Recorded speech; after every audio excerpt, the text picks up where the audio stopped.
My name is Katya. Hello, dear teacher. I'm for accepting the interview. The current interview is about marriage. Okay. The question one. What kind of question do couples ask each other before they get married? I think they would ask what the person's habits are. Also, they would ask what their activities, what do they like to do? Do they like going bicycle riding? Do they like to walk in the park? Do they like to go to the beach? Do they like to play sports? Also, do they want to live with their families? Also, are they mama's boys or mama's girls, or are they really stuck to the family? Or are they going to be dependent on the family? Or do they want to be independent from the family? Okay. The question two. What kind of question do couples ask each other after they get married? Okay, after they get married, I think that they would probably fall on lifelong ambitions. What do you want to do in the rest of your life? Do you want to do for your career? What do you want to do for your health? How many things do they think about the housing aspect? Do they want to have children? Do they want to just focus on their career and have you as a standby or the main focus, or do they want just for you to work and they provide for you? It's very important to understand educational formation, academic aspects. Okay. The question three. Do you think that signing prenuptial agreement for guarantee a lifelong marriage? Okay, now a lifelong marriage, a prenuptial agreement, that's I can't say yes and I can't say no. I would have to say that it depends. If you said yes, maybe the female point of view wouldn't take that so kindly. They may not want to do that because it's really culture, because in South America, I don't know if it's very common to have prenuptial. In the United States, I know that it's very common to have prenuptial agreements. But here in South America, I haven't heard too much about that. It's not a guarantee for maybe from the male standpoint, yes. Okay. Question four. If you had to write one rule for a prenuptial contract, which one would be most important on the to be included? Okay, now, I think it's concerning belongings, for example.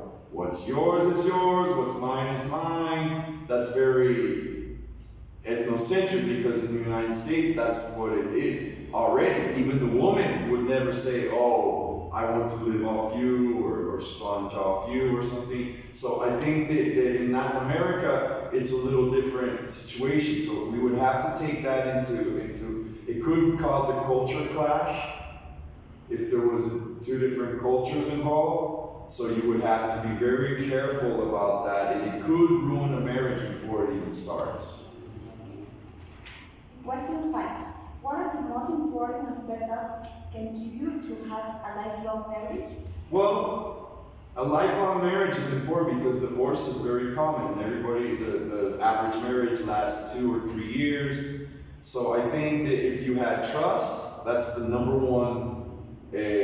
Well, I wouldn't say it's the number one. I would say communication skills are the number one characteristic. Trust would be number 2. Empathy and honesty, number 3 and 4. I would say that perseverance is important. I would say dedication, fidelity, cooperative aspects, and also one of the most important would be teamwork. Okay. The question 6. What is the best thing to do when the couple is facing a problem? Okay, I would say that communication skills, as we reiterated in number 5, I think communication skills are the number one. I think that could solve and save a marriage if it was in problems. If you had a problem, you could work it out, you could resolve it. Any problem that would arise because through communication. Without cooperation, you could fall in the pitfalls of blaming, you're the problem, I'm the problem, instead of looking in the mirror and saying, I did this, okay, you look in the mirror, I did this, and then try to work things out. Okay. The question 7. What should be the most important reason to marry your partner?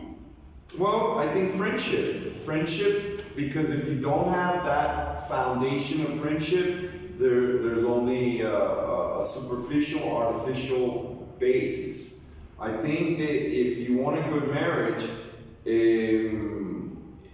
everything would become obsolete if you were just focused on something superficial. If you started out as friends and then you grow into a marriage, it's probably going to work better. In the case of fostering and nurturing a healthy marriage, I would think that foundation would be patience and empathy also, with the communication and friendship as the beginning. Okay, the final question. Okay. What is the least important reason to marry your partner? Well, I think money or economic reasons would be a big problem for most marriages. If you base yourself on money instead of being self-sufficient, and you're just looking for somebody to save your life, like the Superman effect, the Superman syndrome, I think if there's no love in the marriage, it could be a recipe for disaster. Also, this should be discussed mutually before taking the plunge. Okay, teacher. Okay. This interview. Thank you so much. You're welcome.